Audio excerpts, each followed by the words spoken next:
Нивото на Охридското езеро се спушти под природниот минимум од 693,17 метри надморска височина и продолжува да опаѓа. Според последните мерења, нивото денес изнесува 693,12 метри надморска височина, што е на само 2 сантиметри до минимално дозволената кота. Големи површини од езерското дно останаа суви, предизвикувајќи изумирање на многу ендемични растителни и животински видови.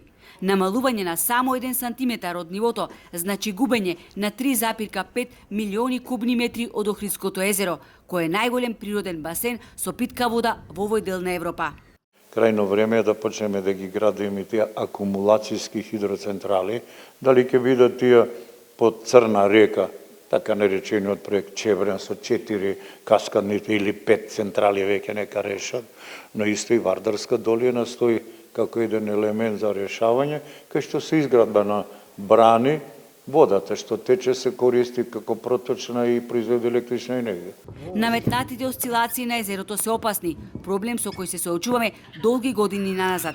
Никаде во светот природните езера не се користат за производство на електрична енергија, алармираат експертите, посочувајќи дека не се празни само Охридско и Преспанско, туку и вештачките езера како Мавровското.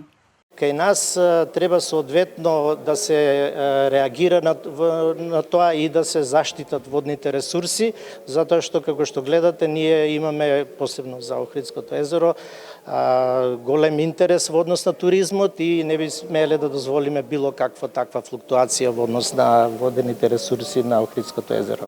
Не сме Охридското езеро од природен резерват да го претвораме во акумулационен базен, децидни се нашите соговорници.